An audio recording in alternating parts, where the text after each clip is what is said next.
The revolution will not be televised. Welcome. Right, bollocks. Welcome, friends. Today, he's pointing at something. Is it a cat? Today, we are doing another live stream, but this time with Galen and my face. I'm feeling chunky. How are you? You are looking fantastic. I'll tell you, I guarantee that this is going to be the most thumbs up smashed live stream of yours ever. Simply because we are seeing your beautiful face. Look at that fucking jowly hound that I am. I'm fucking. That's better. I keep saying this. I've said it before. I'll say it again. I like seeing your face. Oh God.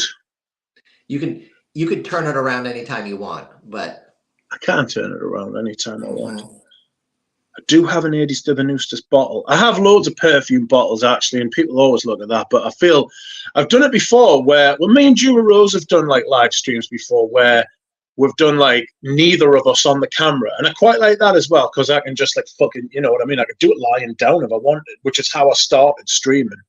Literally. Like, yeah, with the bubbles, exactly. It's showing yourself as a vintage Rich Mitch enjoyer there. It's that was some of the worst fucking times for me spine that. But fortunately, my spine has improved until about an hour ago when I was walking up the stairs and I was like, oi, what's that? And I like strained me back. Do you know when you strain your back? Everybody's strained their back. I got straining me back. I was like, oh, fuck off. I was like, that's like common back pain, that, you know what I mean? I was like, that's nothing to worry about. It was a second because I've got the curtains open and it's destroying me life. Yeah. Getting old it's my natural habitat with the curtains shut. Do you know what I mean? It's like, this is me perfume dungeon, you know? Yeah, your perfume castle. Yes. My perfume Newcastle. Hold on. Can I get all that?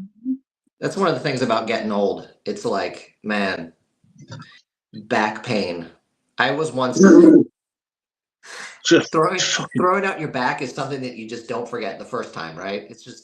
It's one of those milestones in life that everybody's going to experience. Yes, everybody knows. I remember where I was. I remember going over the handlebars on my bike, right, when I was like 7 on my neighbor's driveway, and I was like, just get up, and then I was like, what? It was the first time I had told my body to do something and it wouldn't do it. And I was like, this is unusual. And my neighbor was like, are you all right? And I was like, well, I can feel me toe. For some reason, it was 7-year-old. And I was like, I can feel me toes. And they were like, what the hell are you talking about? Obviously thinking I must have like almost perished. You know what I mean? But I was like, I still feel me toes. I was like, but my legs just turned to jelly. You know what I mean? Do you know when your legs just go and there's nothing you can do about it? You see boxers and stuff like that and they start doing a silly dance, you know? It was like that. I was like, my legs, I was like, I don't know what the hell's going on. I'm telling them to do stuff, but they won't. That was one of the first, I think that was the first proper time my back went. But I inherited my back trouble. My back trouble is like, it's genetic, you know? I'm in pretty good shape, but the first time I threw out my back, I was getting ready to jump in the car to go on vacation. Oh, yes, the perfect time for it. I was in the shower, and I threw out my back. Wet, naked, and laying on the ground. Get it! Just before you go on vacation as well. That is the perfect time for it. Oh, and it always happens like that. God. It's chronic as well. Because the thing is, with your back, it affects everything. Like if for the youth who have never done it, that don't understand, like you literally, like your arms don't work, like you've got no power. It's like switching off the power in your house. It's like, well, fuck it, I'll just put the kettle on, wait for a cup of tea, wait for it to come back on. You're like, oh, hang on a minute. We've got an electric kettle. It's like, I can't do that. And it's like, oh, but I'll go and read a book, but it's dark. I'll just put the light. Oh, fuck. The light's not fucking on. It's sort of like that. You know what I mean? You're just lying there and you're like, oh, fuck, I'm cabbaged. Man, we are grumpy, we are old, and we are men. Just about. Just about. I'm trying to pass as a man, you know. I'm putting in a lot of effort. Got the old rug. I'm liking how my rug is showing up on the fucking camera. That's quite good. It's looking thick.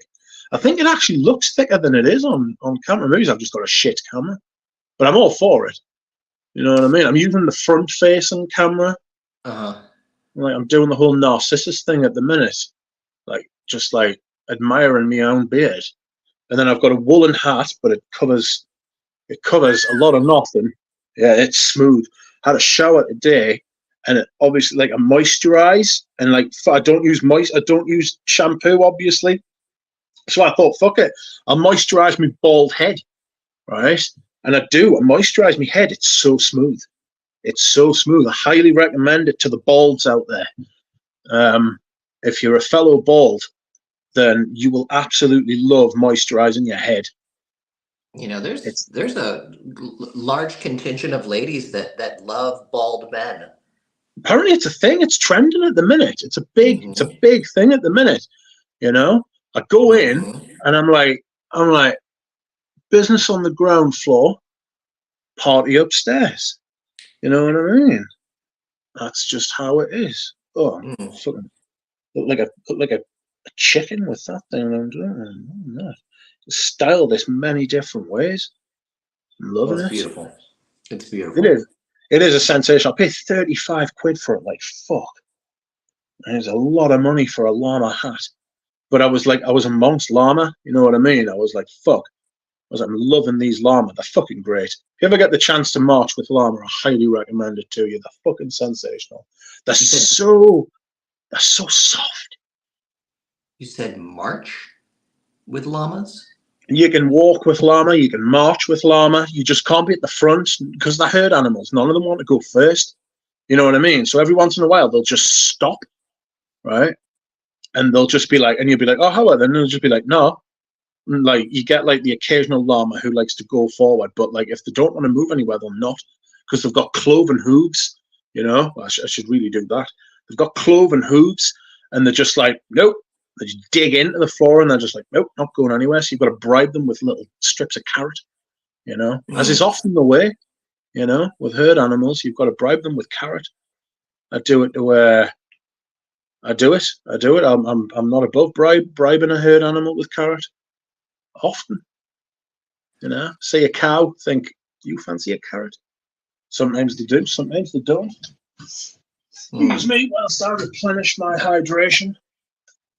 But yes, that little saunter through the landscape of mine and Galen's collective mind. Today we are bringing you a live stream because we are fucking bored shitless and it is Sunday and we have nothing better to do. Yep, and we always start the first 10 minutes by just sort of trying to work the nervousness out. So yes, yeah. I mean, Galen hasn't shot for a week. I could talk about my most recent doctor visit, since we were talking about back problems. I'm seeing the doctor tomorrow. Go on, go ahead. No, I'm not going to do that. All right, it's nothing exciting. Well, it's nothing exciting. All right, fucking hell. It's all exciting. I'm going to see the doctor tomorrow to change a medication. I can't just ring them up and be like, can I change this medication over? Because obviously I'm on so fucking many of them. They're like, well, we'll have to see if it's going to fucking interact with anything. So I've got to go and sit with them for 10 minutes and fucking waste both of our times. Rich, I have a question that I think the chat will appreciate. Okay. What's your scent of the day? This? Himalaya. Himalaya. It's Creed's version of XS. You know, Paco Rabanne XS. It's a Creedified version of XS. Excuse me whilst I reapply, I want to say. It's fucking great. It doesn't get the love it deserves. It doesn't get the love it deserves at all. Really? Yeah, it does. I don't think Himalaya gets the love it deserves whatsoever. I think that it's pretty wonderful, actually. Do you know what it is? Everybody gives Creed loads of steak, including me, because he's a charlatan and a thief and a bastard, allegedly. Well, it's not alleged. I mean, he didn't sue fucking Gabe. You know what I mean? Hopefully, he doesn't fucking sue me either. You can't get blood from a duck. Um, it's he hasn't sued me yet, so I'm pretty chuffed about that. But the old Creed fragrances are fucking great. Even Viking's great. The stuff they've released since they've been sold has been absolutely fucking rotten. But the stuff before that was always really good. Everything in those 120ml and before bottles was great. You know, like the book makes the point that even though he was a thieving tramp and he never paid Pierre Bourdon and stuff like that, what he was an absolutely brilliant evaluator. And he was one of those people who could spot a fragrance and he could spot a material. So apparently that's what he did with Aventus. Like he marched into fucking a perfumer, Hero. He apparently went in and he was like, "Smell this! It's this new musk they've got. Make perfume with it." And they came up with Aventus. You know what I mean? And I mean that's just, I mean, it's genius. I will freely admit that, yeah, I'm not personally drawn to like kind of the Creed story or the brand, but almost everything I've tried is really good, bordering on exceptional. Yeah, it's disgusting, really. Yeah, it's very upsetting. Because I would fucking love to hate the bastard, but it's very hard to when that sort of Creed, and he kept his DNA, that sandalwood, ambergris, just that salty, fresh, woody, creamy, classic, brilliant vibe through everything, you know, like with a couple of exceptions, like original Santal, which didn't have it for me. It was more sandalwood than any kind of ambergris. I'm not saying it was ambergris. I'm saying it was like one of the derivatives thereof. But all of that stuff's really good. Like I've got loads of them. I've got Viking, which I actually think is really good, but it's massively overpriced now. I've actually got Green Valley. Would you believe? I've got some Green Valley. Oh, yeah. I've got some Green Valley. Some Green Valley. I bought it from a friend, and it's beautiful. But if you pay the fucking aftermarket prices for that, you're a pervert. Like, it's not worth anything like thousands for a bottle. People are mental, and it's got that black currant ingredient that's in Silver Mountain water and Millicim Imperial, which goes off. So you need to be really careful. I think this, if I don't use it in the next couple of years, I think I could lose this to like some devastating degradation, you know? Time to wear it. Exactly. I'm thinking of wearing it this week coming. I'm just waiting for some heat. But there's absolutely none. It's fucking freezing today. I've got my hat on, man. It's the 9th of June. I've got my llama wool, you know? Look, having moved to San Francisco, I forgot how the weather here operates, but yeah, it's almost the middle of June and it's like 60 degrees, overcast, and like howling wind. Yeah, there's wind here as well. There's outrageous wind. So bald. What's everybody else wearing? I got the chat up here. We haven't got everybody's scent of the day. Yes, scent of the day, friends. Is San Fran the one with the poo in the streets? Galen, have you shat on the street? Somebody's asking if San Francisco is the one with poo in the street. Silver Panther says it's 90 degrees here. You can have some of this heat. I often think that. I often think that. Could you not have like spread it out a little bit for God's sake? You know? Yeah. Let's see. What do we got going here? I haven't even chosen a scent of the day yet. Oh my I've only goodness. I know. I've only been up for a couple hours. When you messaged me this morning and said let's do a live stream, I was like, I think I'm gonna save it. I think I'm gonna save the choice. Because I would assume that we'll be smelling a bunch of stuff. Oh right, I've got you. I thought you were going to pick one live on air. I was like, oh my god. No, I'm not sure I could do that. Oh no. Actually, I went to a perfume event yesterday at the one of the stores here in San Francisco, one of the niche stores, indie stores, Ministry of Scent, and it was for a Okay. Polish brand called Boho Boko. Yeah, I've heard of them. Boho Boko. Mhm. It was fun. It was fun. You know, the store Ministry of Scent has hundreds upon hundreds of perfumes out to try. It's awesome. Oh god. It's an excellent store. Very nice.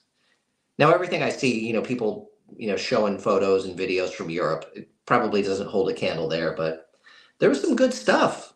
I didn't buy anything, but it came to mind because Supply and Demand said their scent of the day is Saffron Superfluid by Les Eaux Primordiales, and I Okay. tried a few of those. They were they were very interesting. Super expensive, but I was actually this close to buying a sample set. I like a sample set. I've kind of surrogate made a sort like I've swapped them out for like buying perfumes now. Um, it's well, I say now. I mean, I've bought loads of perfume recently, but I've had to stop because I've got so many on back order that I need to get through. And Yeah. like I should be doing them like videos like 2 and 3 times a week going through them. But I just can't be asked recently. But there we are. I know. Well, when I was just sort of browsing around, smelling stuff, I I was like, oh, should I buy the sample set? And then I remembered that this is what I have at home, right? This is just some of the samples, Good and I grief. and I thought, you know what? There's probably one or two that I haven't tried yet. One or two, yes. Maybe. Maybe a So, bit. but I'd save It's $50 or $60.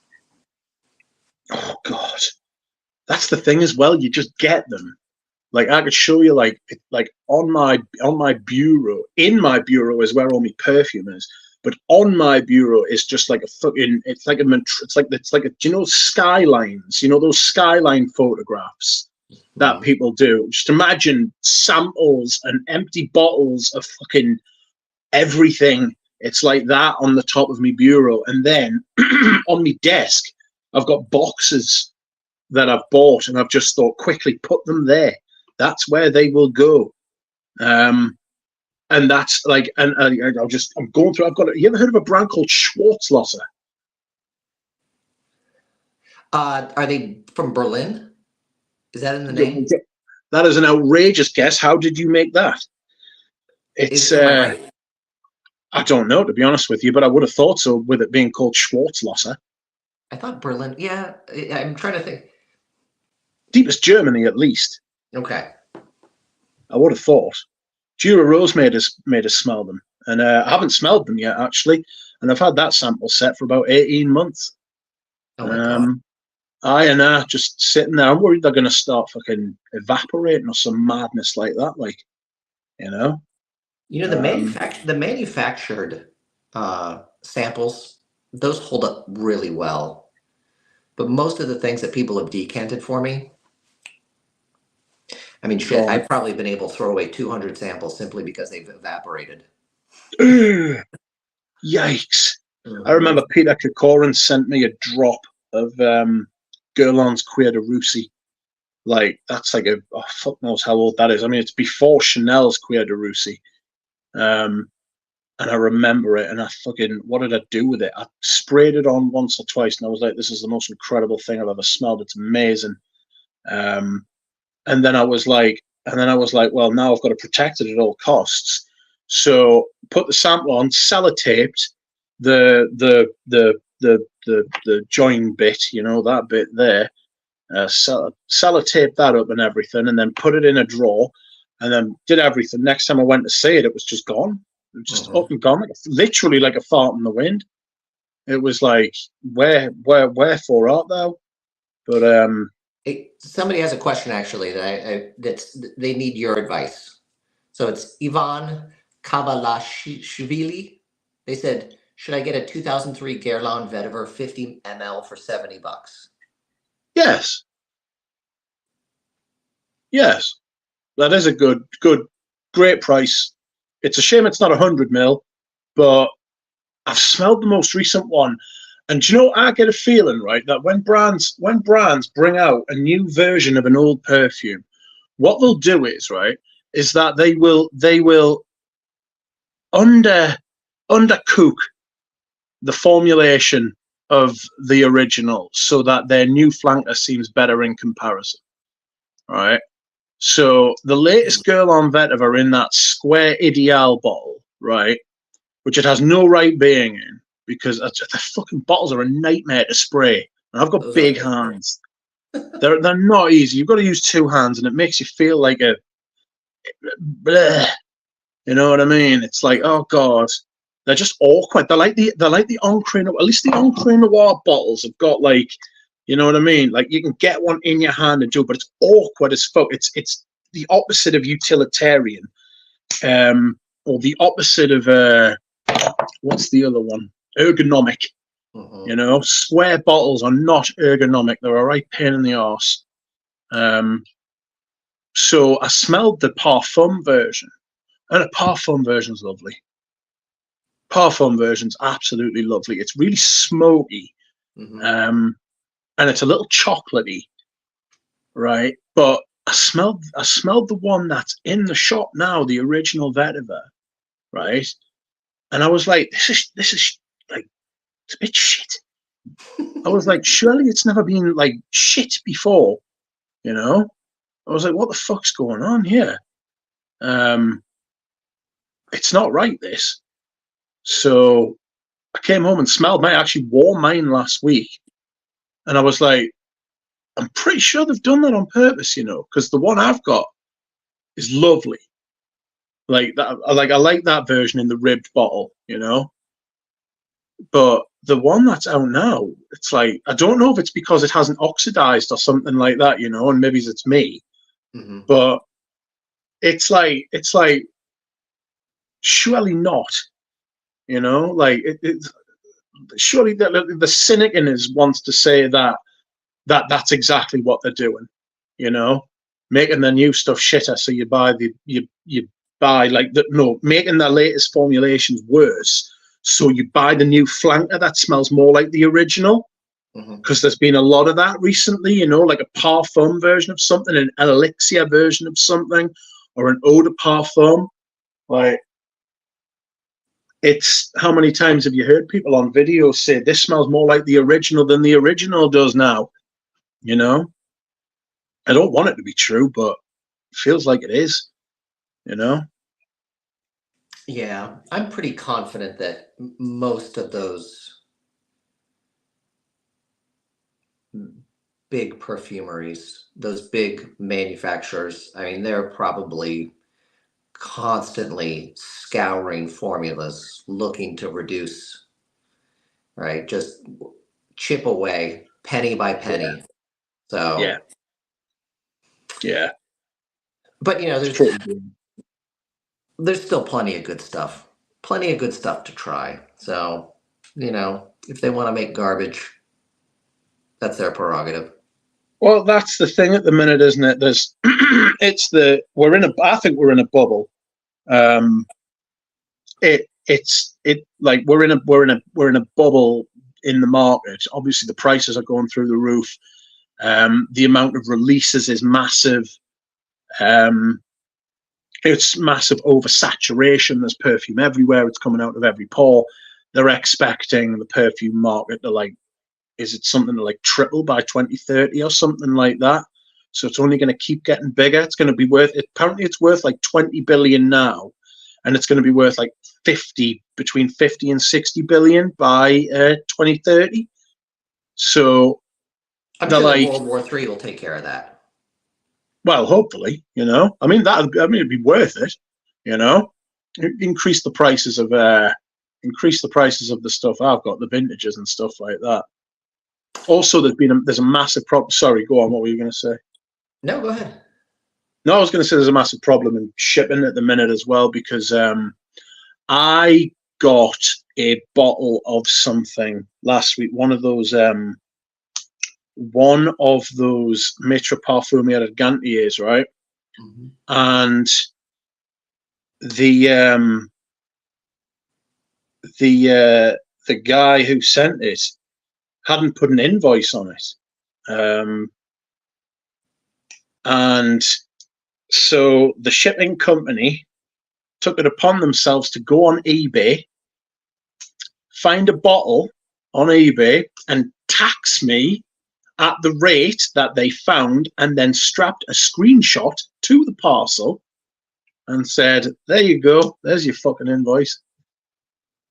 I thought, you fucking little bastards. And I'll tell you something else, that is not the only time I've heard of that happen. I know somebody in the chat has got a parcel in the fucking in the customs at the minute, and I know what they're doing. They're trying to find out how much it was, and that is absolutely fucking appalling. I was livid.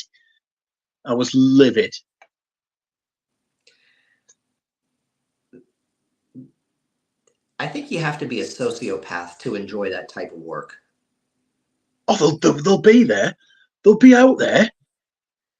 Oh, there'll definitely be some of them who absolutely fucking love it. You know what I mean? Uh-huh. Hey, Enrique, like traffic wardens. Enrique, I actually, Ministry of Sen and ZGO are really nice stores. I actually haven't bought anything at either of them yet, but if you're ever in town, they're definitely worth a visit. So what did you smell? Oh, God, what did I try? They have a lot of stuff. So they got the full zoologist range, and I wanted to try rabbit. They didn't have it. They may have had it in the back, but the place was like jammed. They got all the Comme des Garçons. They've got the full Masque Milano, the Milano Fragranze. I tried a couple of those, and I feel like I had tried Monte Cristo before. I've heard so many good things about it, and it was it was lovely. It was lovely. Yeah, I like Monte Cristo. I did like Monte Cristo. The smoke note in that is the exact same smoke note that is in Monodiorio's Queer. Okay. And basically what it is it's the tobacco version of Monodiorio's Queer for me. And I thought, I prefer the leather version. So it was a case of I could have had them both because they're both lovely. And I don't know if you like know like how much I love Monodiorio's Queer. It's like one of the best smelling fragrances I own. I think it's like it's one of those ones that really speaks to us. I love it. And I thought the Monte Cristo was like the tobacco version of that, which was it's lovely. Okay. What else? Shit. Tried one of the new Bon Parfumers. I think it's like Tonka leather tobacco. It was nice. That was nice. But like the whole event was around boho boko, and they had some interesting stuff. I didn't feel compelled to walk away with anything or to buy a sample set. You know, there were a few that were kind of highlighted. They have one that's like a cherry liqueur, which just sort of isn't really my jam. It was nice. There was one that was just really rough. It was like white leather and jasmine, and it was just it was just it was rough. It was rough. Yeah. And then I think like the newest one is magic mushrooms, which is, I think it's pretty on the nose in a way, right? You know, it's like dirt, soil. There was like grapefruit and cannabis. Of course there was cannabis. Of course there was. Yeah, yeah. You know, when you're talking like $260 for a bottle of perfume, like I have to be Yeah. pretty You've got to be discerning. certain. Yeah, you've got to be certain. So For me, with the prices of perfume, right, it's becoming more of a point of principle that I won't pay it than it is like the cost. I mean, obviously the cost is outrageous, and I'm not about just like pissing money up the wall. I mean, I say that as I sit in front of hundreds of perfumes, but like I feel like a lot of these perfumes I've got are like they're not. I haven't just bought like fucking 10 blue fragrances.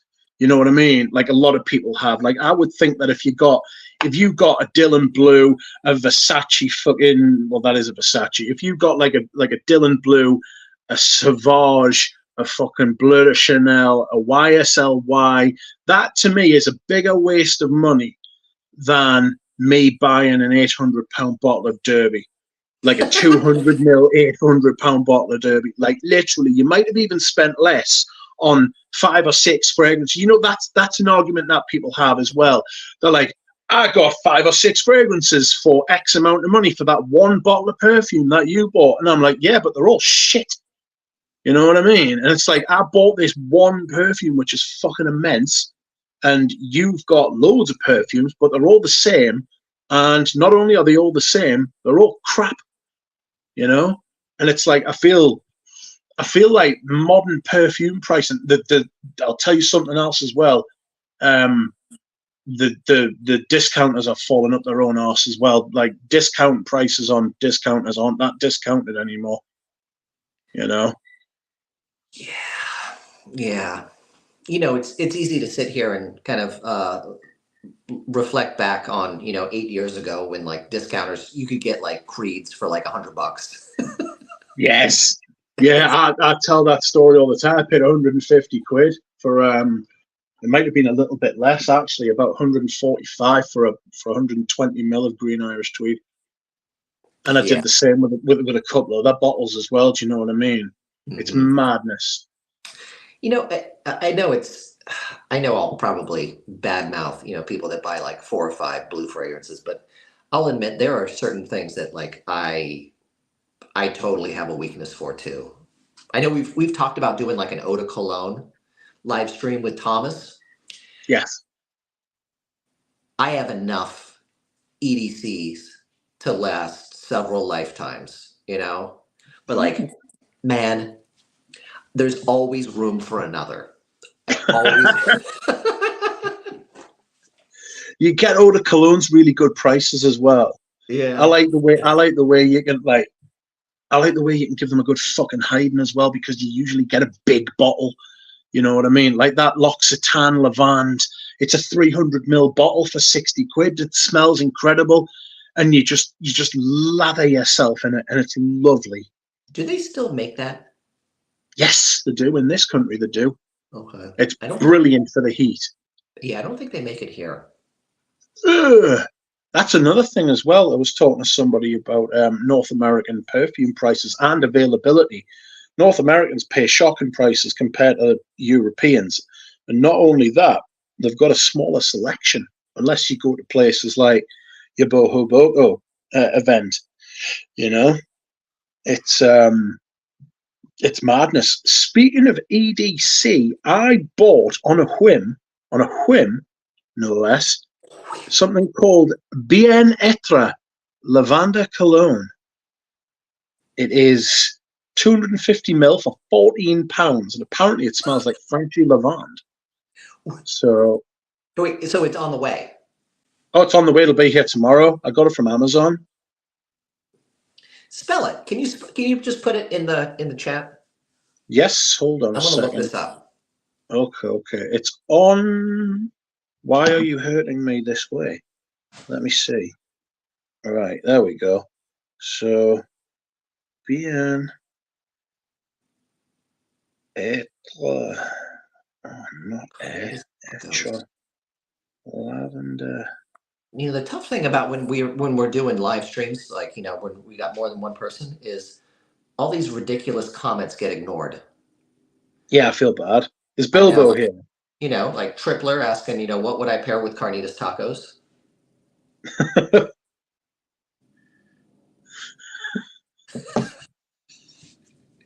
Okay, bien etre, bien etre. All Bien right, être. Lavender Cologne. 14 pounds. £14 is what I paid. Damn. All right. If Bargain. it's if it misses the mark, then it was a small investment. You probably couldn't have got carnitas tacos for 14 pounds. Are they nice? Or are they like, all right, okay. No, we don't really have tacos over here. You know, we don't really have tacos. I mean, we've just started to allow the burrito to be sold, you know. Um, so tacos is They probably just coming next. they just passed a law that allows burritos to be sold. Yes, we can't have nice things over here. It's not allowed. Um, it's simply not allowed. It's been like 25 years since I was last in England, and I will tell you the food there was disgusting. It's foul. It's disgraceful. You can't get you, especially if you need something quick, right? Yeah. If you need something and you want something nice and you want it quick, you're fucked. You're fucked. You know what I mean? You might get a Turkish delight, um, which is about it, the height of confectionery.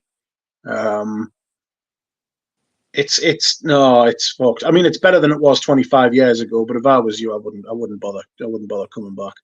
Yeah. Don't go to London, because fuck that place is a write off now. But I am reminded of. Have you ever seen Snatch, the God, film? ages ago, but yeah. It's there's a scene in it where the guy comes over. He has a torrid time and stuff, and gets shot at and fucking all that kind of thing. And on the way out of the country, the fucking they ask him, "Have you anything to declare?" And he says, "Yes, don't go to England." And I was like, "Yes, absolutely. It's the type of thing I would say. Don't go to fucking England. I declare." I'm going to go to the bathroom, Galen. So I'm going to leave you with these people. Try Oh, and keep them. shit. Try and keep them engaged. When I come back, we will smell the imposter, The ruiner. the ruiner of times, the fucking Uh-huh. Portuguese destroyer. I'll be back. Yeah. Yeah, there's actually San Francisco has excellent ethnic food and great burritos. That's like California has great burritos. So that's one of the things that we're doing all the time here. But I can't think of a good combination for carnitas tacos. Really sorry. What's up, Fragrance Journey? I know, long hair Galen. I actually just got a haircut. It's just easier. Everything in the Bay Area being like double, triple the cost of what it was when I lived in Portland made things a little difficult.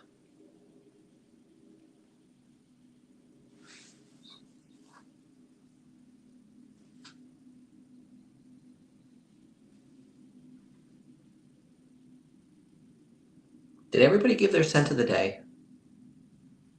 I don't think they did. We only got like two or three.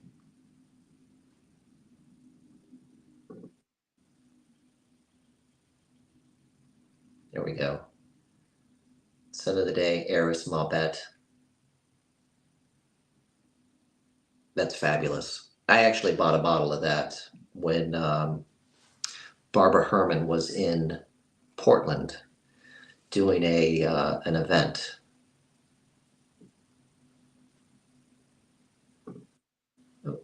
Supply and demand. Do you live in the Bay Area or do you live in San Francisco?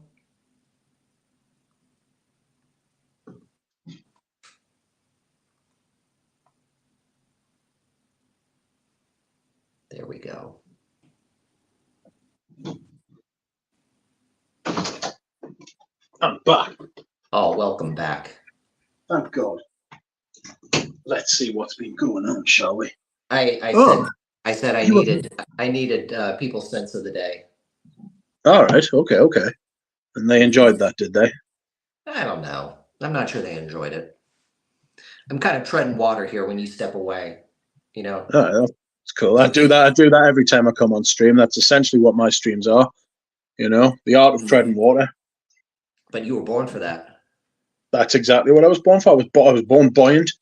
You know, I was born buoyant. I'm getting a T-shirt with that on, by the way. Me. That will sell a fucking fuck ton of fucking shirts. Born buoyant. Duck merch. I think let's see if I find scent of the day. Killian's Lure Vert. I think that's the is that the absinthe one? I think it is. I sampled that. Yeah, that was actually really great. I've got a sample of it here somewhere. Absinthe makes the heart grow fonder. Mm-hmm. You know. Have you smelled? Is that Macant Loop? Is that a Nice perfume? I don't know. I don't. If it is, if I've tried it, I don't remember. Okay. I remember at Macant Loop. Turn on, tune in, drop out. Wear an Antaeus, Fleet Street Barber, Vanilla Diorama. Let's see. Cool. All right. Are we overdue for this? Is it time to go? It's time. It's time. It is time. Let us spray. Right. Amnesia Rose. Amnesia Rose was one of the winners of the Art and Olfaction Award for Independent House. How they define independent house is beyond me. I'd be interested to know, actually, because fuck knows. But not to worry. We will try it right now. On skin, of all things. Ah, it burns! It burns! No, I'm just kidding. Just trying to ruin its reputation, you know what I mean? What's up, Silver Panther? Scent of the day, Voyage EDP, fabulous. So yeah, so Rich and I were, of course, lamenting the loss of Eugene's loss in the Art No Faction Awards, and they give out two. There's two winners in each category, or at least like independent and artisanal. And so Kajal was one, Kajal 4, which I haven't tried. And the other one was Amnesia Rose from 80s Dave Venustas, which, if you know me, like that's one of my most favorite brands. And this is actually a newer one. Well, obviously 2023. But I think the idea here is it's pretty rose heavy. Like it's, rose, patchouli, there's incense, labdanum, pink pepper. So yes. At least as a note combination, I don't think it's not wildly unique, right? When you're talking about rose patchoulis, you can kind of take your pick. Yeah. But Rich, you just sprayed it, didn't you? Yes. Talk to me. What the fuck is Bushman's Candle? Are you looking at Fragrantica? No, I'm not. I'm looking at Parfumo. I'm looking at Parfumo, and I'm thinking, what the fuck are you, Bushman's Candle? I think I know actually what Bushman's Candle is. It's a type of resin that they burn in Africa. Okay. And it's a little bit like myrrh, but maybe a little bit more earthy. So it might be adding to that kind of patchouli, kind of resinous labdanum vibe. Obviously, you get a massive rose akin to something a bit like Deleur Exquise. It's that kind of, I don't want to say scratchy rose, but it's got a cleanness to it. It's a very high pitched rose. You know, like a red rose, like a very clear rose. The rose is dying off a bit now, and it's becoming a lot more kind of. I'm getting the benzoine, actually. I'm getting something peppery. Clear wood can suck balls as well. It has a soft and clean odor profile with the earthy and leathery aspects found in natural patchouli. So essentially, it's Akigala wood, as my makers used to say. God rest his soul. Akigala wood. Akigala wood. It's got. You get like a starchy kind of thing from it. No, I get that kind of aldehydic, starchy kind of thing. It's very nice. Don't get us wrong. I'm not saying it's shit. That's not what I'm saying. But like, I get this really bright, dry cleanness from it, which is probably the frankincense. Okay. And that kind of patchouli material. A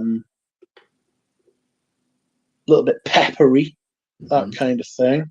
Why I'm holding my arm in fucking salute, I have no idea. Spicy, peppery. I'm getting that kind of, do you know, like the back of your tongue on the sides, like a gritty, earthy kind of thing as well.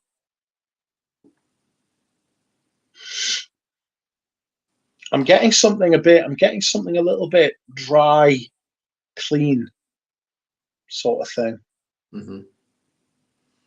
What do you think about it? I've worn it a couple times. I broke it out yesterday, right after it won the award. I was like, I will revisit this, kind of see what I think. As a perfume, I think it's beautiful. I think it is really well made. It evolves nicely. Beautiful materials. Very well done. It's got a nice evolution over a period of hours. It's not wildly creative. I think it is a rose patchouli that is done really well. Yeah. It's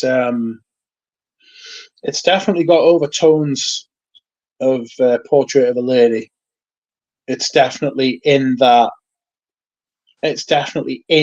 kind of vein of.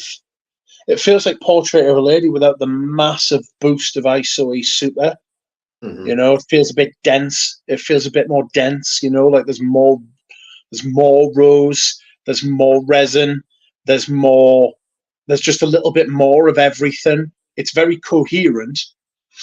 It makes sense, but if you've got Portrait of a Lady, you don't really need this.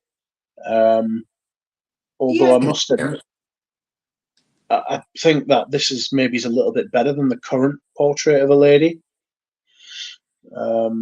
Because whenever I smell that, the first thing I smell is the massive dose of ISOE Super that's in it. I think one of the nice things about 80s Dave Venustas is, they make classical perfumes. They're not interested in performance, right? It's far more about, I think, kind of nailing a mood, right? Creating something that is sort of effortlessly elegant. So I really appreciate that about them. They're not going to last forever. I don't know. It's quite good, but I don't think that as a perfume, and maybe it's just like my personal kind of beliefs or experiences. I'm not totally floored. Like, I'm not completely stunned. My head is not rolling back. My eyes haven't popped out of their sockets. It's just good. It's good. Yeah. If you're looking for a rose patchouli, you could not go wrong with this. But it's and I don't know like I don't know the full history and like all of the winners, for the 10 years that the awards have been around, but I kind of wonder what they were choosing 8, 10 years ago for the independent category. Yeah. I I I wonder what criteria they use to. I wonder if it's like a scientific thing. I wonder if they use sales. I wonder if they use like Instagram kind of like hits and stuff like that, or they do, or they're like to be contraire. Oh, you're talking about the awards? Yeah, because I'm wondering why. A rose patchouli, is it just execution? I'm wondering why a rose patchouli won an award like that, when I could have directed them to something that wasn't released last year that smells quite similar to this. I don't know. I know that they're running any sort of awards, especially one that's intended to be like recognizing what a group of experts consider to be the best of the best, is very fraught. You know, they're not going to make everybody happy. In fact, half of the people that are involved are going to be pissed off, in some way or another. And the Art and Inflection Awards have they seem to make a point of saying that they go through great pains to ensure that it is totally free, as free from bias as possible, right? And to let the entries shine on their own merits. Now, I'm sure that there's probably people who have been judges who have said, I know exactly what this is, right? I know because it was sent to me, right? That kind of shit happens. I don't know. I think you probably just have to assume the best until otherwise proven wrong. Yeah. And you know what? There's also a lot of stuff like, look, I went to that event yesterday, right? At Ministry Ascent, and there was stuff that I smelled that I just go, this is fucking terrible. That Yes. that people like and buy, right? And it purely comes down to matters of taste. So Yes, there's no accounting for taste. There's no accounting for taste, and you can't really do anything about that whatsoever. Like, we all like perfumes that everybody else thinks are shit. You know what I mean? especially my wife. I get so much fucking grief from her. Oh my I remember God. that video you did that was class, that where you were hiding all the horrible perfumes around the house. That was class. Have you got that one up still on the channel, or did you take it down? So I think I have it. I think so. Man, I linked your channel in the chat, and I will do it thank you. I again. appreciate it. She And gives people me should so go. much grief. She gives me grief about shit that I've had for like years. And then I wear it, once a month. And then she just goes, oh my God, whatever you're wearing is just absolute shit. And I'm like, what is going on? But there's also other stuff that, man, she's just like, she goes, that scent profile is absolutely disgusting. Like, Yeah, man, she knows a rose oud when she smells it, and she has never met one that she likes. yeah. I'll Like, tell you, Peter Kokorin sent me a day one sample of Oud Isfahan, and I'm going to do a video on that. I haven't smelled it. I'm scared to spray it indoors, because we all know well, I say we all know there is a story that has been circulating and percolating, that Oud Isfahan, the first year of Oud Isfahan, is really the only one to own, because of the climate change in Iran, where they got the rose from, and they stopped using actual oud in it when amber woods became a big thing. So I am looking forward to trying that and seeing what it's like. I'll tell you who did a good video.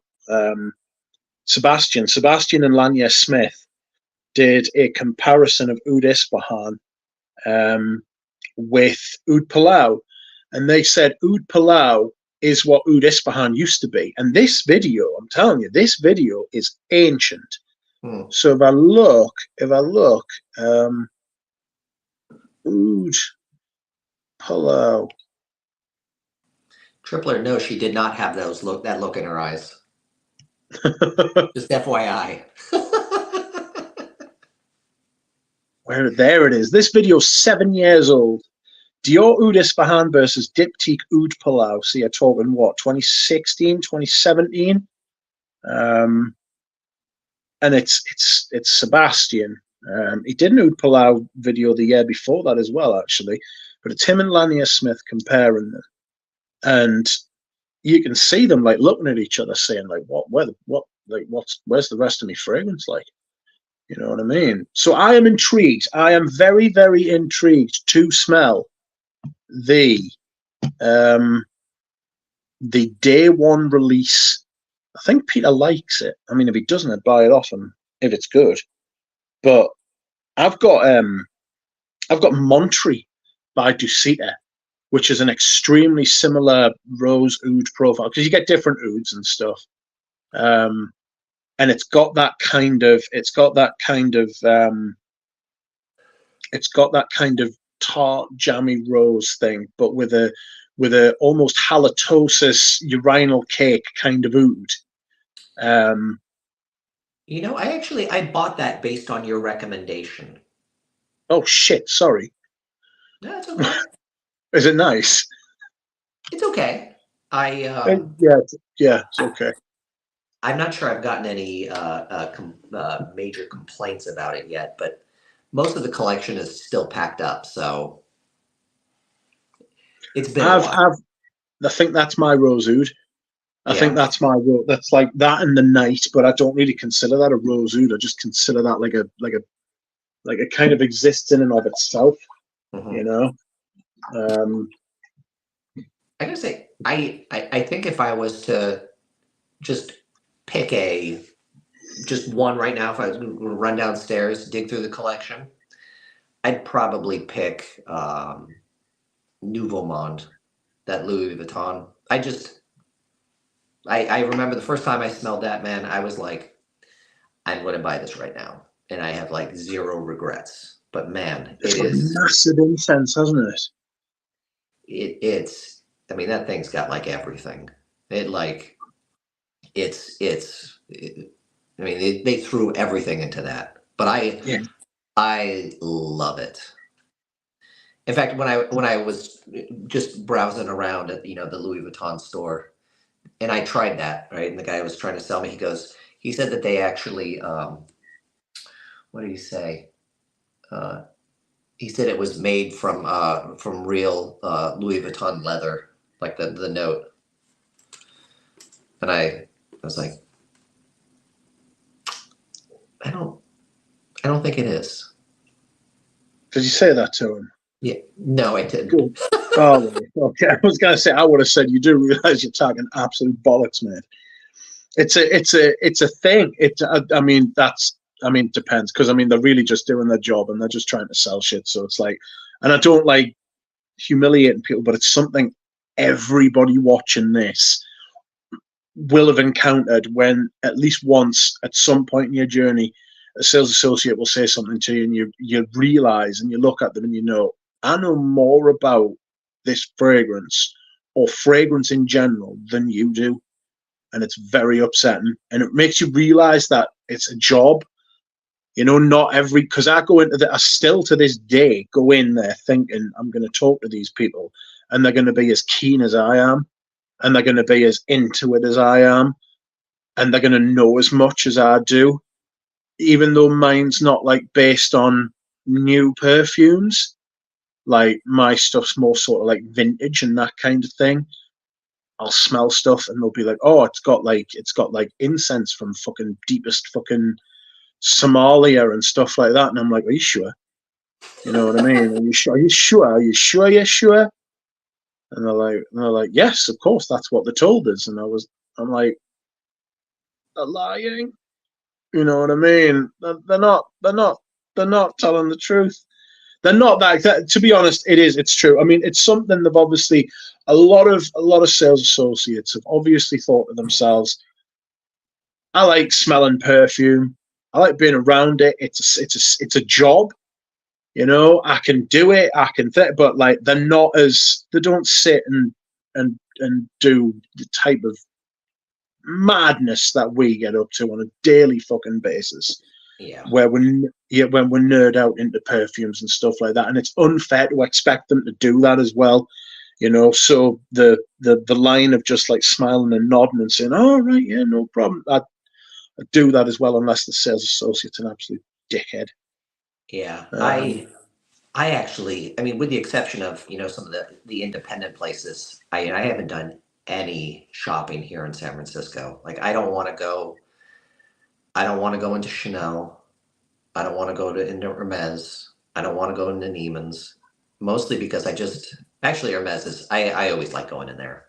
They just leave you alone. Like, they're really nice. But Nice. like, I just don't. I don't want to talk to anybody because I know it's just basically totally transactional, and I'm not going to drop.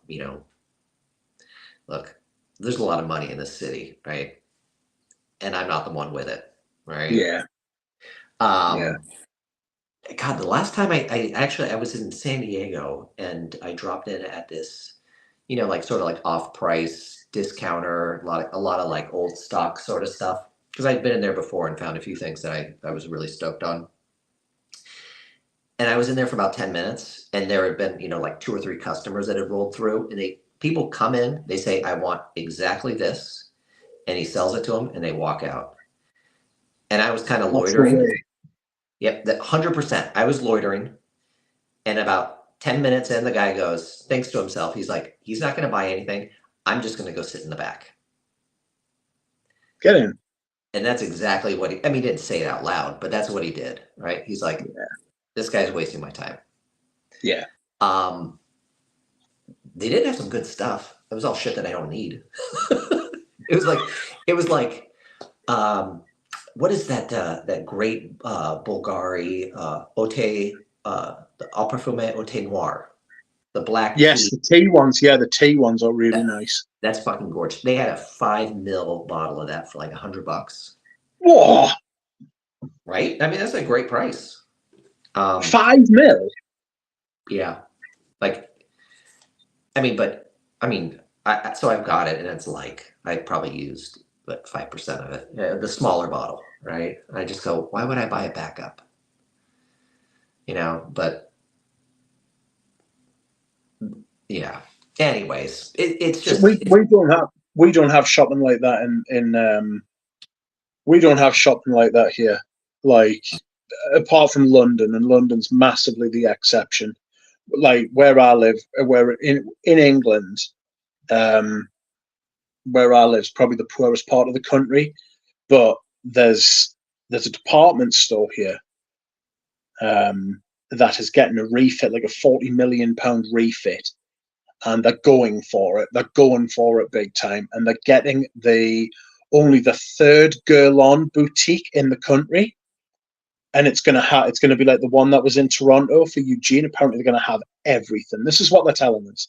They're gonna have fucking everything.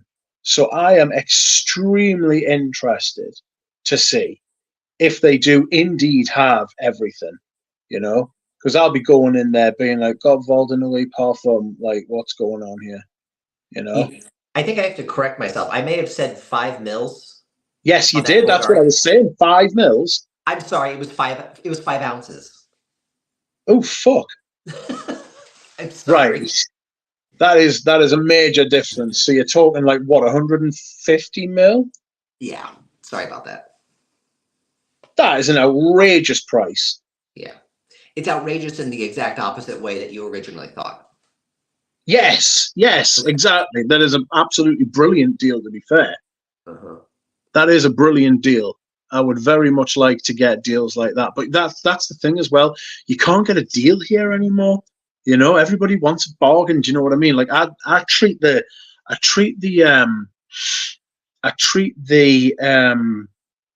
like the department stores and stuff like fucking showrooms now. Like you just go in, you smell stuff, and you're like, yeah, that's fantastic. I'm gonna go home and go on the internet and find it for fucking 20% cheaper. You know, it's just the way it is. Do you know what I mean? It's like, and I feel bad but their prices are scandalous now. You know, I'm much less likely to spend. Like, I mean, Tom Ford. Take Tom Ford. Tom Ford's like their 50 mils used to be 153 quid, and their 100 mils used to be like 250 quid. So you would save like £50 if you bought a 50 mil. That's the shit I'm talking about. I'm all about that. Now you're talking what? 220 quid for a 50 mil? Like there's no kind of justification for that whatsoever. They can't justify their price increases whatsoever. Yeah. I will admit that I look for bargains just about everywhere. It's rare that I pay full price for a perfume. Yeah, especially designers. Yeah, you know, I think with the proliferation of brands, with just just the economics of producing huge quantities of perfume, right? With probably even at discounters, they're making an incredible margin on a lot of this stuff. And I know the economics for an independent brand are far different, than a Dior or a Chanel. But I mean, when you're talking like $300 for a bottle of perfume, like that's like if they know how to run their business, like that's probably a 10x markup at a minimum. Yeah. Yeah. So, it doesn't need to be that much either. It's not as if they're gonna make that much fucking like more, because they're pricing people out. They're killing their perfume sort of thing. Unless they stop putting their prices up now, and then don't put them up for the next 5 years to let like wages catch up, or to let the economies catch up. Maybe they're doing it to make themselves. This is what somebody suggests. It's like an arms race. Like they're doing it to like make it seem as though their perfumes are much better than they are, simply because they're going for the whole Veblen thing, which is just painful. I'm gonna go and shut my window because it's freezing. Oh God!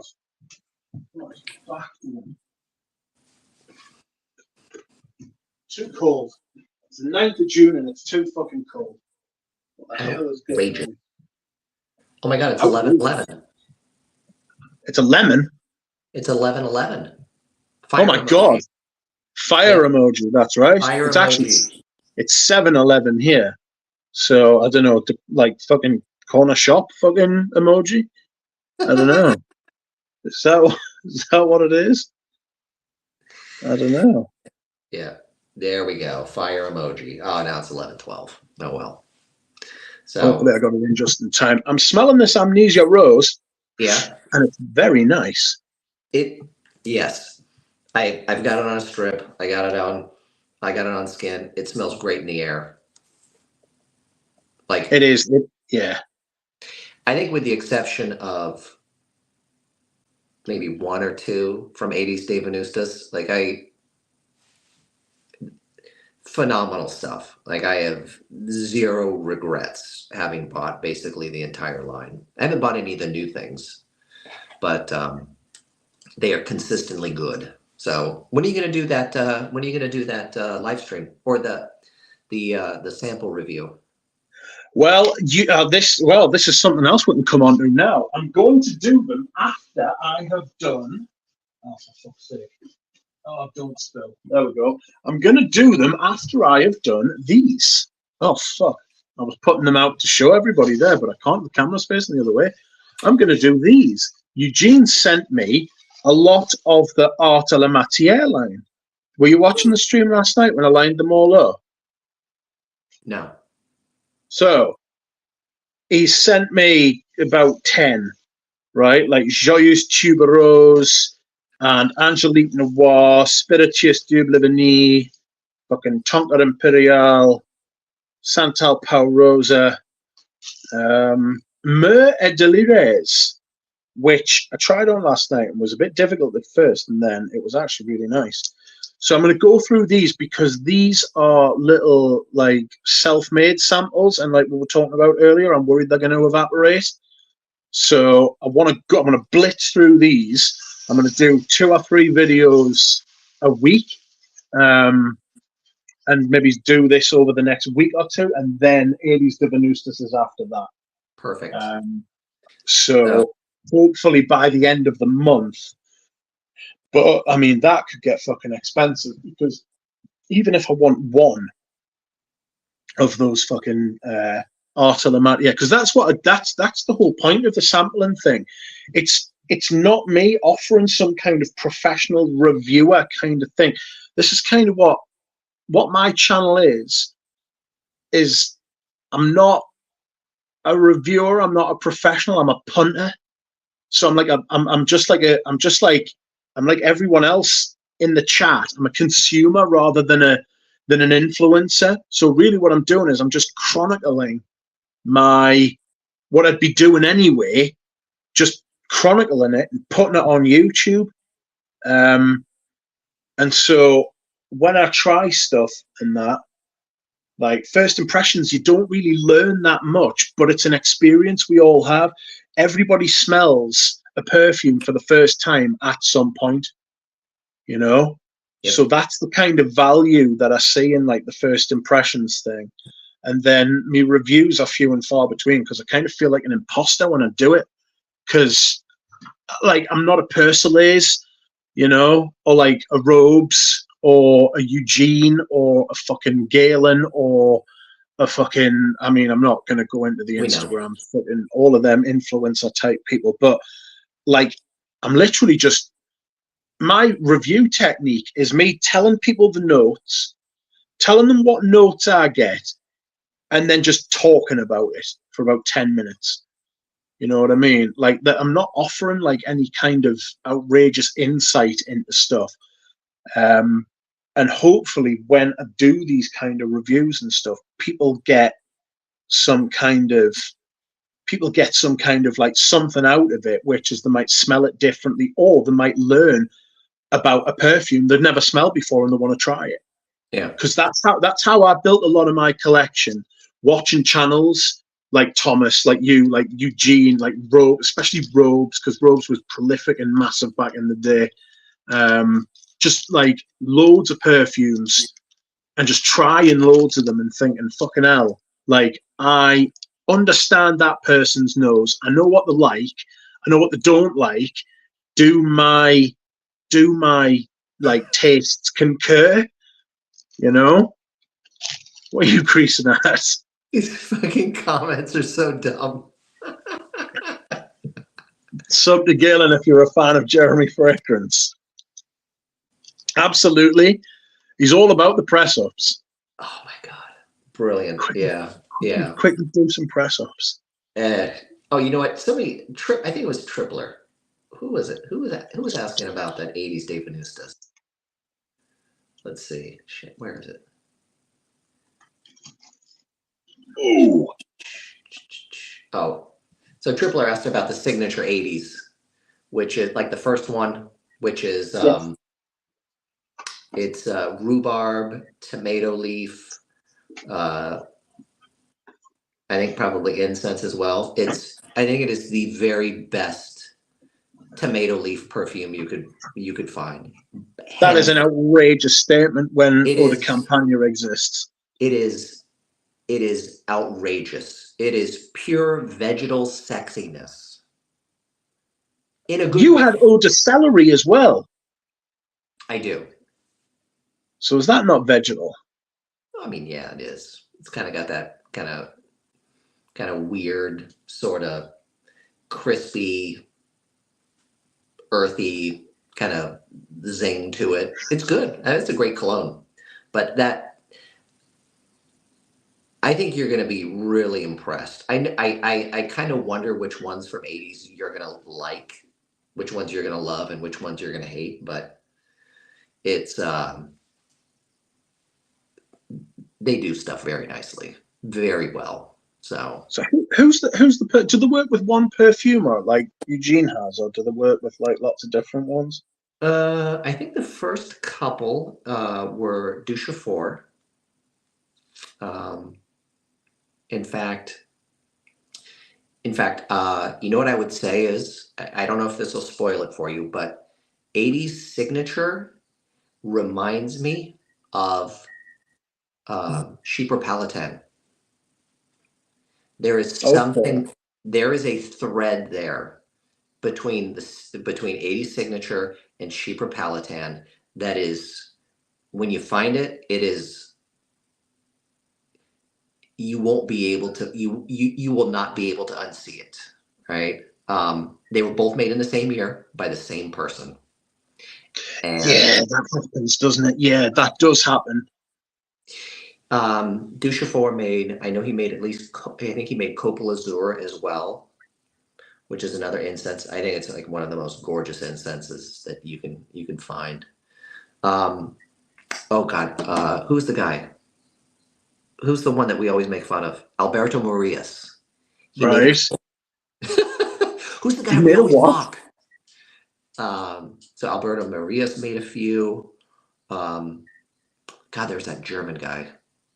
Jesus Schön. No. Ralph Schweiger. Yes, he made a few. So yeah, they work with a couple folks.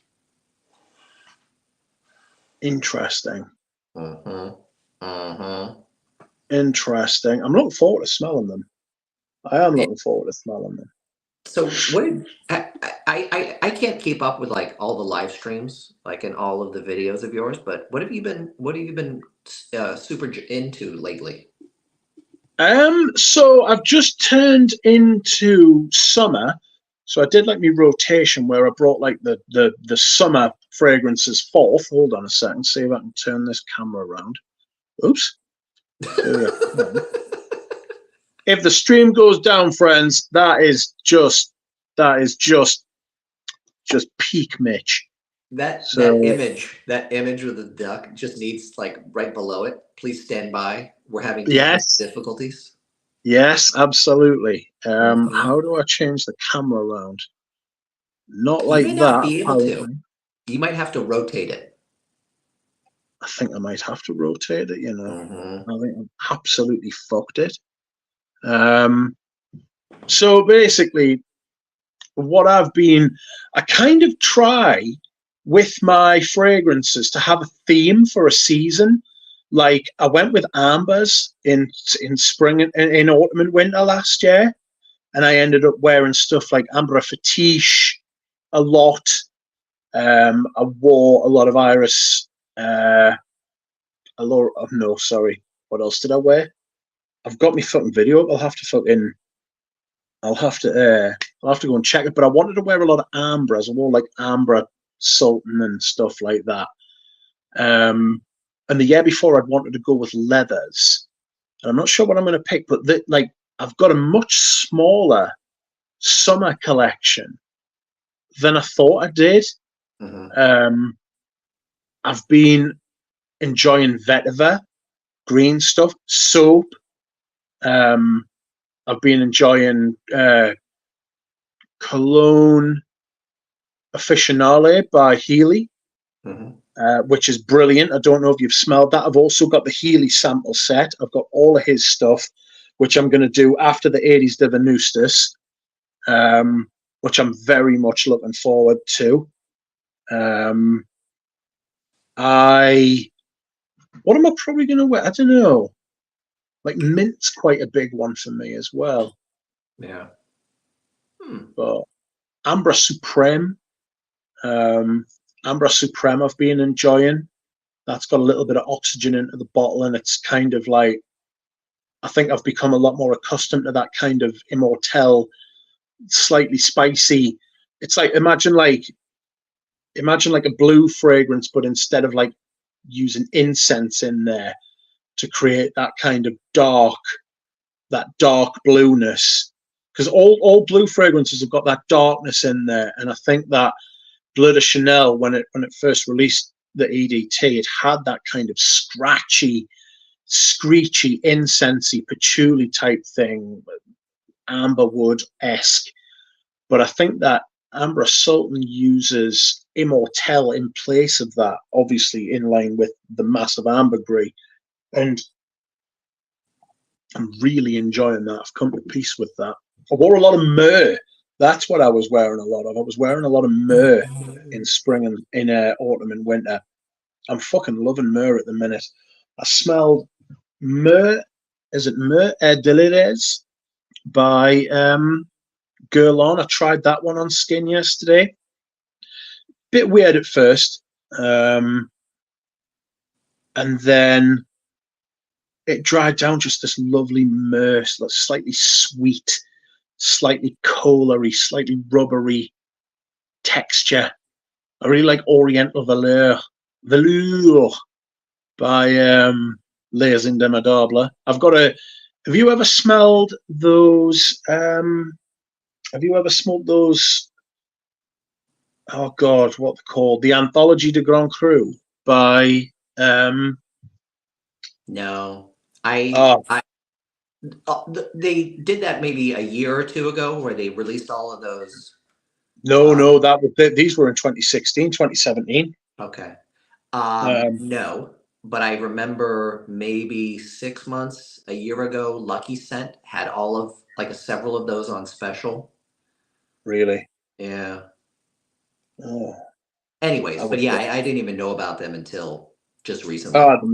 The materials are brilliant. They kind of feel a little unfinished. They kind of feel like they've been a branding, marketing type of thing. Not more as like a technical exercise in brilliance, like a look at these materials. Aren't they incredible? And the materials are absolutely astonishing. Like the ambergris, incredible. The vetiver's incredible. The bergamot's incredible. Some of the very finest materials, but the perfumes are made to crescendo on the materials rather than the actual perfume itself as like a complete thing. He had them in hotels. He did like 200 bottles of each at first, and he had them in really fancy bottles. There's a video of them on YouTube. He had them in really, really fancy bottles, and then I think they sold them like they were in hotels for like people. And imagine people being in hotels, in like 5-star hotels, wearing their fucking Sauvage and their fucking Old Spice and all of this mad stuff, and then they smell these other perfumes and they're like, fuck me, I'm on another planet here. Do you know what I mean? Like, this is what perfume can be, and they are that kind of thing. They're more about technical excellence than they are about smelling good as a whole. So you're gonna wear. I bought a couple of them after I did my first impressions, and they should be here sometime this week. I got the vetiver one, and I got the ambergris one, and I got 10% off as well from Valerie, and what's it called? The euro and the pound are quite it's quite favourable. Like I think I paid nearly just around 250 quid. Like for each. No, oh God, no, not for each. They're only 30 ml bottles. So I paid 250 quid ish for the pair. Which I'm pretty chuffed about. They're going to be like special wares. The vetiver one especially. It's got the chocolate. You know that, like, you know the chocolate that's in that is in Bellarm. Uh-huh. It's got that chocolate in the base, but it's a bit thicker than it is in Bellarm. It's more like, it's less like a cocoa powder and more like a cocoa, like a hot chocolate kind of cocoa thing. It's a little bit darker, and it really gives this kind of chocolatey green vetiver thing. Oh, it's lovely. That'll be getting used in autumn, I would have thought. You gave your sample set to Fliss? Yes. Okay. Yes, that's right. And she wasn't impressed with them as whole perfumes either, you know. Well, and that was mentioned, and I didn't realize that you were impressed enough to pick up two of them. So yeah. Well, the thing is I was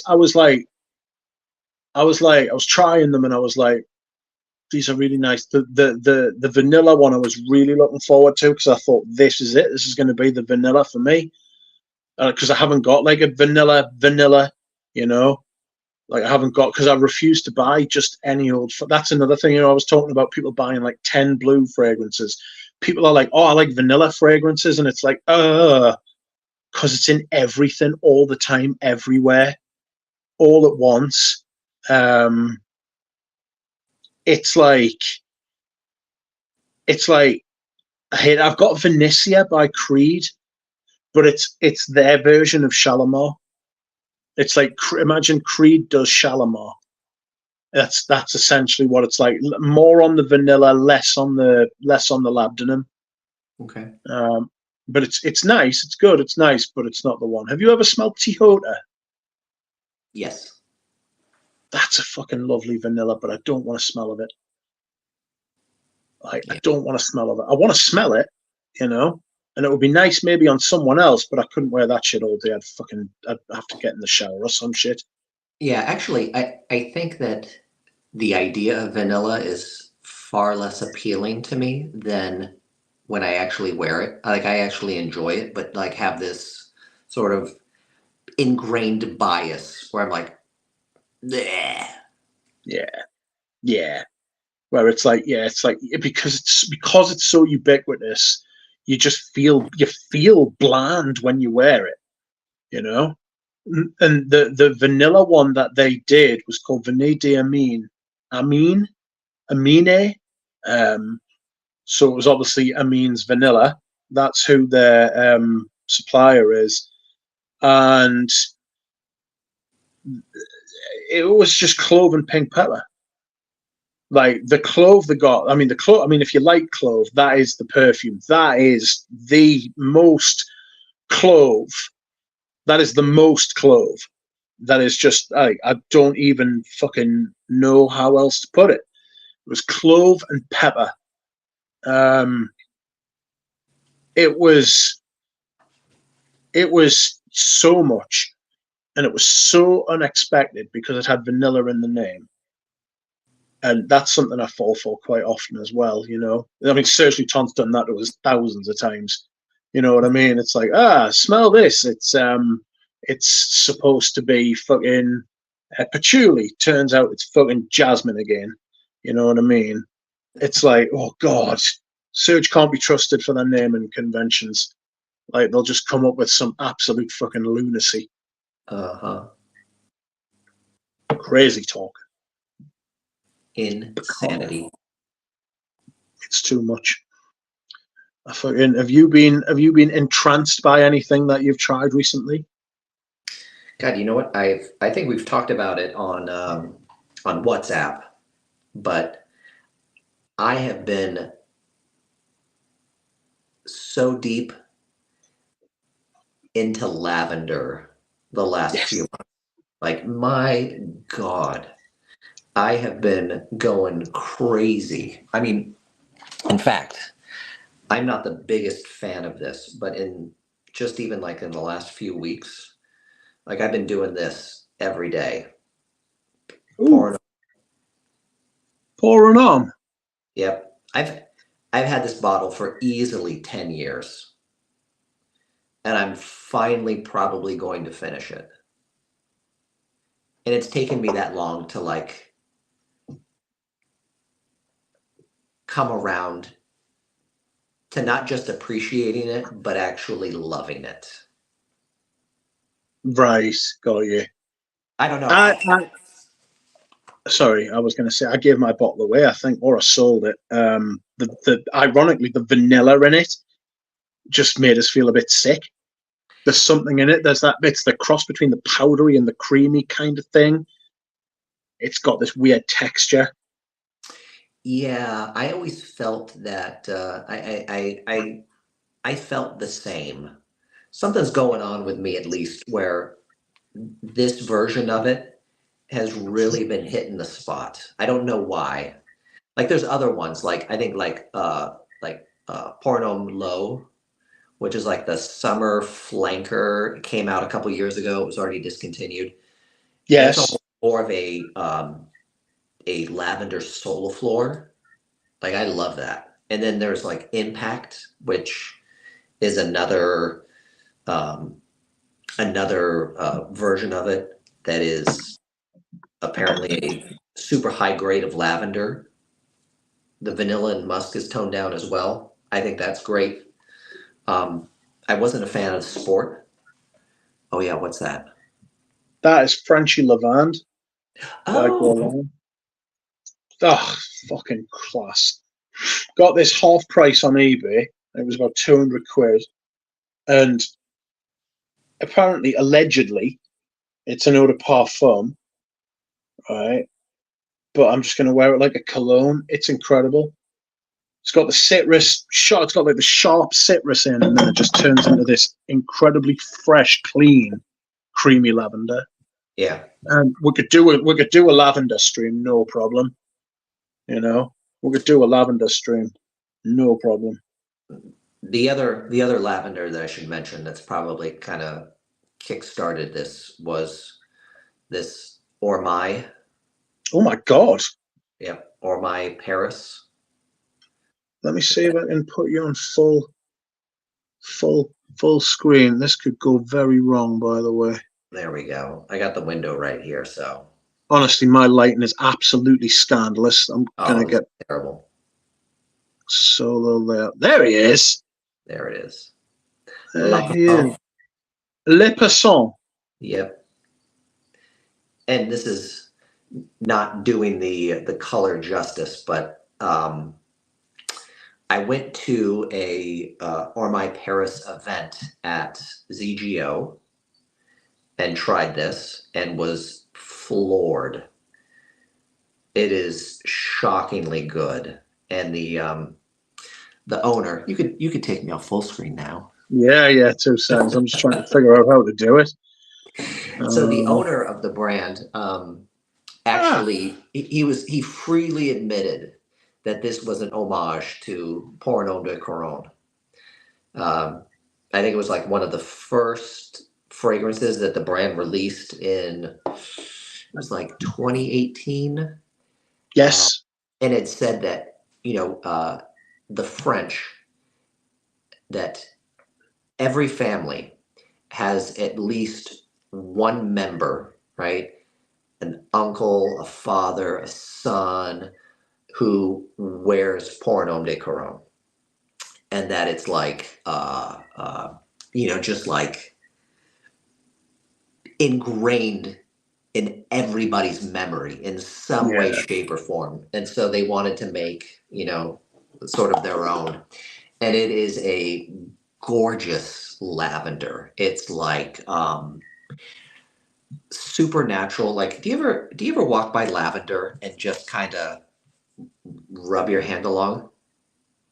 No, actually, never had lavender present in the home. Um, and I've only been around lavender plants like a handful of times, if that. But I've never touched it. So probably like end of summer, right? If you're out, you get some heat, right? Do that. Just smell your hand. It is fucking gorgeous. It is gorgeous. And that's what this is the this lavender reminds me of that sort of experience, but it's got this really beautiful kind of like vanilla tobacco sort of Yeah. smell. Like when you walk into a tobacconist, you get that rich, full 3D sort of experience. And there's this really kind of like it's almost like key lime, like you ever had key lime pie? No, but I have experience with key lime, like separate from the pie. I love it. Like I tried it and I was floored. And the guy actually had said, you know, he goes, most Americans do not like this. So That's it's interesting. it's I love it. I love it. So I actually had to pick up a bottle of it. Um, Can you I think that's sample it like, anywhere? did I what? Can you sample it anywhere? Yeah, I mean, at least in the States, so ZGO sells them. Um, but I also think that Saks Fifth Avenue and maybe Neiman Marcus also sell the brand as well. So it shouldn't Okay, be too hard, but they're expensive. got you. Yeah, apparently they're all natural as So well. they're in Liberty, London. Okay. Do Liberty London do samples? I don't know why I'm asking you, but £270. Good grief. Yeah, it's Um, again a La Passante from Ormai, in case anybody missed it. There we go. Molecular Page, Toy Toy. There are, well, it's not coming out. New lines added up to 60% off. Beauty Drop. Booty Drop. 8. They have 8 fucking things, but none of them are samples. La Maison de Parfum. What perfume does Kate Middleton use? Well, not that, apparently. I will come back to this and look, see if I can find any, see if I can find any samples anywhere. Yeah, I know. Um, Pretty mentions that it's very similar to En Passant, but you know, actually, En Passant is the only is the only Frederick Mall that I own. the I only do love one, that. I'm surprised by that. That it's the only one. Yeah. They just no. I had French Lover for a while, and it at least personally, it was a it reminded me a lot of that Comme des Garçons Monocle Laurel fragrance, which was like one of my personal favorites from, you know, 10, 15 years ago. Well, it's probably like 10 years ago. And it just reminded me a lot of that, except it was not as good personally, right? It was just a little too similar. So I passed Yeah. that on. I don't know. I haven't felt like there was anything from Frederick Mall that was uh you know that it just wasn't worth it. Now granted, there's a bunch that I haven't tried. The thing with Marla is, again, the price increases have been fucking bonkers. Um, the quality of the perfume is not as great as it used to be. I remember the quote from him saying in 2014, if these regulations go through, I'm finished. It's going to kill me. And that's the year he sold the brand, or the year after he sold the brand. And it's like, maybe that's what made him sell the brand to Lauder. You know, maybe that's what happened. He sold the brand because he saw the end a decade ago. You know, and he's thought to himself, I'm not going to be able to do this. I'm going to do the best I can, but I don't want it to be on my head anymore. You know, I don't want it to be on my like financial head anymore. I'm still trying to figure out what the fuck is happening as far as Frederick Marr's concerned, what he's going to do next, if anything. You know, still can't get over the fact that he's fucking 60. For some reason, I thought he was much older, but he's got another 15 years in him if he wants, at least. You know, he could go away and do something completely new, which I'm hoping he does. So he can use the type of material. He could do the same thing as something like Luc and Maffei's done, or Remy and Valerie from Les Indemitables. You know, smaller brand, more nimble, able to do high quality stuff at a certain price, not have any oversight from not have any responsibilities. Keep it small so that you can do more, you know, and you can do the things you want. Because it's sometimes easier to take risks when you're a smaller brand, you know. Yeah. Well, not that you're doing this, right? But Frederick Malle does not need to be pitied. You know, that dude is No. He has lived a charmed life, as most Yeah. of us have, right? But it is especially true for him. Oh my God, that is a jug. That is not a jug, mate. It's a 5-liter bottle, and I buy fucking Lord. 5 and 10 of them at a time as well. Damn. Yeah. You know, I'm sure that whatever he'll do, I don't know. Maybe we'll hear about it. I don't know. Good for him. I mean, I'm happy for him. I'm not like, I mean, he's had a great run, you know, and he obviously knows what he's doing. Mm-hmm. I hope he does essentially what Joe Malone did in selling off his eponymous brand and then going and doing something else where he actually makes the things that he really wants to. You know, and I think that probably speaks to sort of the serial entrepreneur sort of mindset. You know, some people have it. I don't know if he's one of those folks, but that Olympic Orchids video that I made, right, where I interviewed I've got a sample set of those as well. Sorry, I've got a sample set of those. Michael Harness sent us. Michael Harness sent us them. Careful, those actually probably will evaporate if they're true tops. Right. Just FYI. But I remember one thing that she had said. It didn't make the video, didn't make the cut. But she goes, you know, she goes, maybe I'd sell the brand. I think I asked about that, right? I was like, well, you know, when are you going to retire? Because she's over 70. She's like 72. And she goes, well, you know, I'd probably sell the brand if the price is right. And then she goes, but I'd probably use the money to start another one. Yeah. The people like that are like, I haven't said enough.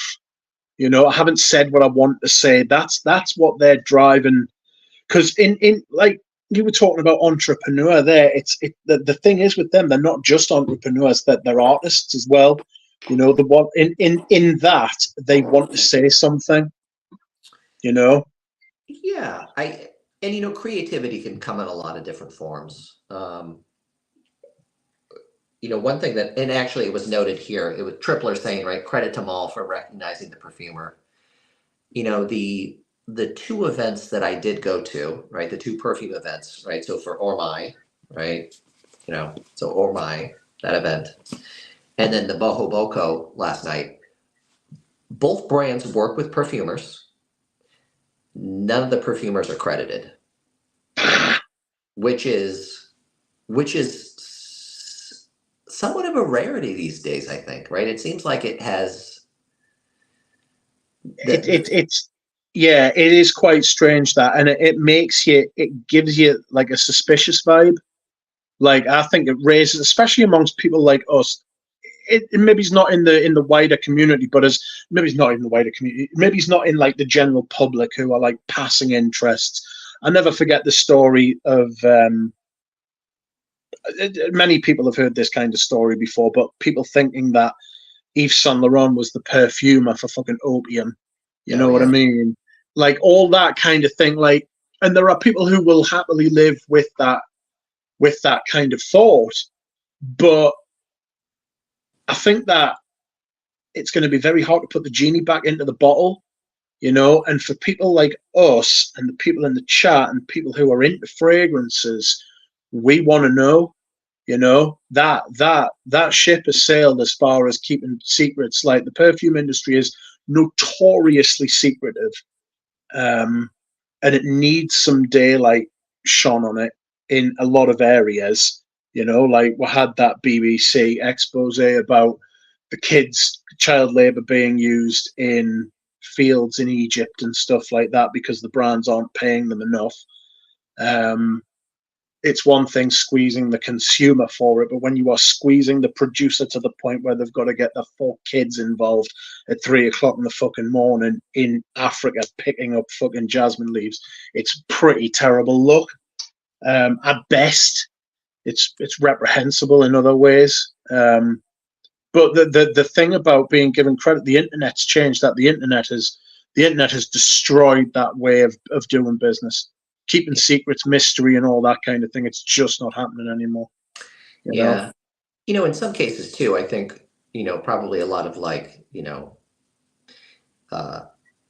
mid-tier niche or like independent brands that employ, you know, a third-party producer, they might be working with like Joe Shit the Ragman, like somebody with no fucking name, right? So it's like, Yeah. like that's not going to do me any good. Yeah. It's not a selling point. Exactly. Yeah, there is two sides. So I mean, but you've got places like, well, I mean, Les and Demodable does it. Remy does it from thing because he put out a post apparently on Instagram where he was like, when that documentary came out, he was like, we've had a lot of inquiries. Sorry, not inquests. Had a lot of inquiries about where and how we source our materials. Here's this, that, and the other. We've done it for years. Anybody wants to come and look and all of that sort of thing. We're very open and honest, which is good. And they actually named some of their perfumes Rose de Jamal. It's literally Jamal's rose, you know, like, and that Vanille d'Amin, that was Amin's vanilla. It's just a shame you couldn't fucking smell it because there was too much clove in the way. It's I think the kind of people like Roger Dove and maybe I'm less sure about Dusita. They're artistic directors, which I think, me and Jura Rose have had this conversation before. I think an artistic director is maybe not vital, but as close to being vital as it is without being actually vital, because, right, it seems to work better, like, than just somebody who is a perfumer, is the artistic director, is the marketing person. Like, I know that's how a lot of indie places work, but like Roger Dove would have you believe that he is the perfumer, he is the artistic director, he is the man who does all the fucking stuff by hand and stuff like that. That kind of what can I say? What is it? Non-disclosure. That kind of non-disclosure of the fact that he's working with perfumers and the perfumers aren't being credited is, I think that's for the bin. I don't think it's not gonna last much longer. You know, like, you're not going to be able to get away with that soon. People are going to want to know explicitly. You know, Yeah. especially the likes of us. Like, it might, and if the wider public and the like the sustainability gang get a hold of stuff like that, that's a stick to beat them with. Because I think that's coming. I think the whole thing about perfume materials and luxury materials, I think that's going to come on top soon. I think you're going to see. I mean, that's why they've been preempting it with this whole I source my material from fucking this person, that person, and the other person, because they can see it coming. I think the luxury houses in general, designers, bag makers, dressmakers, fucking perfume makers, I think they're not going to stand up to a lot of scrutiny very well, you know? Yeah. Especially I think in, the world of perfume and beauty, right, in general, there's a lot of green and clean washing, a lot of Yeah. bullshit, which is basically, you know, two products, same exact shit in it, right? One is claiming, right, that this is free of, all of these, toxic, neurodisruptors, like all this shit, right? And the other one is same exact, and it's all just marketing, I mean,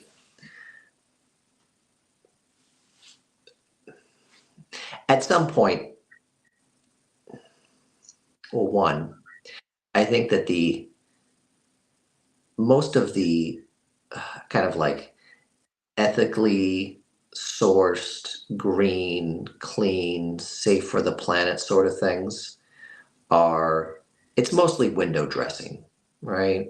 It is a way of differentiating a product and creating demand where there may not have been demand before, right? Yes.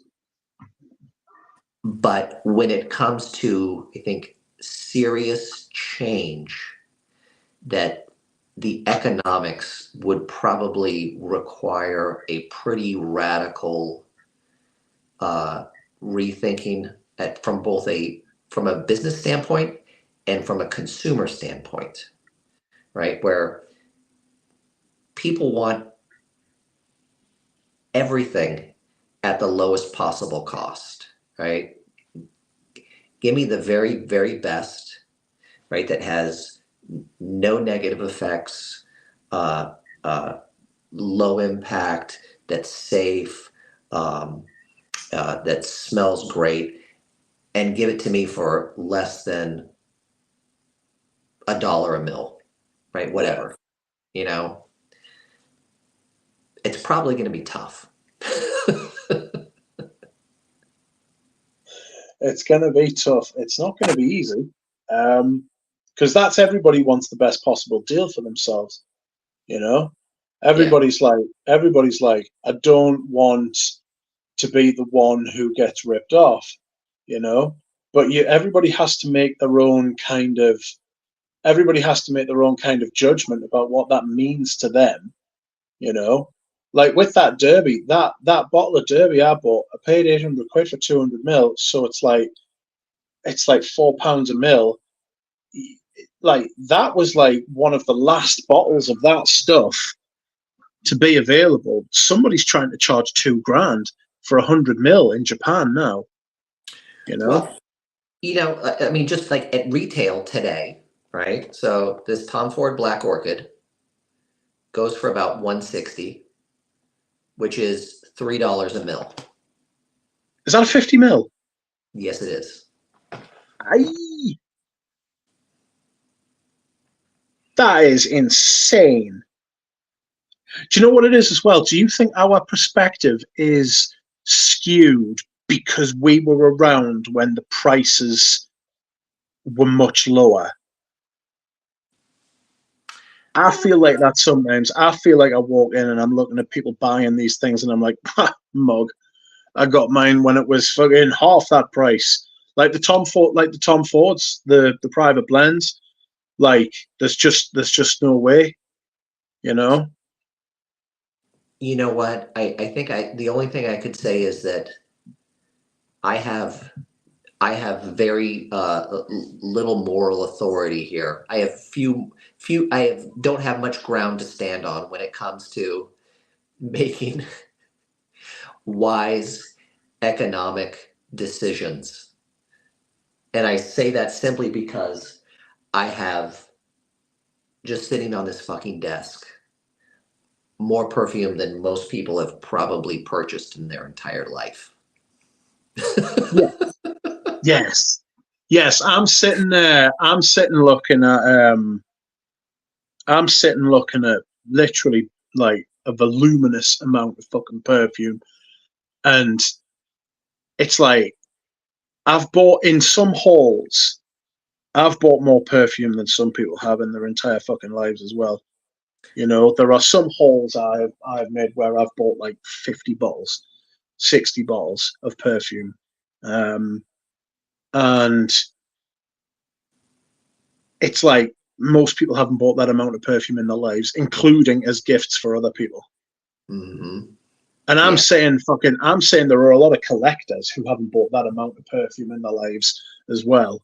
You know, I actually Yeah. moved a lot. Actually moved a lot of stuff on. Actually moved a lot of stuff on in the last couple of years, which is good. Which has allowed me to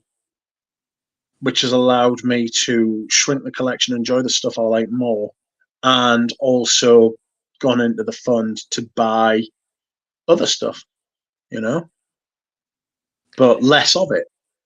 Yeah. You know, I having moved, moved in December, right? And everything had to be packed up. I drove from Portland to San Francisco with all of my perfumes in the car. Um, when I got here, I think I started by I had 5 things and I left everything else in the box. And it was actually, and it's actually still been kind of doing it. It's gotten a little more chaotic, but there's there's like 10 fragrances that I've been rotating over and over. And I've really enjoyed it. Like actually kind of like slowing down, enjoying what I have. I'm still buying shit, right? Don't tell my wife. But it's been really nice, like getting to know certain things. And I actually, you know what I love? I love seeing dents in the bottle. I love that. Yes, yes, and that yes, yeah, creating dents in the bottle and using stuff and getting to know it better. Um, it's nice to have the variety. I would have the variety still if I could buy 20 and 30 ml bottles. Do you know what I mean? Hmm. But I think once you've used 20 or 30 ml of a perfume, you kind of feel like you kind of feel like I want to keep using this.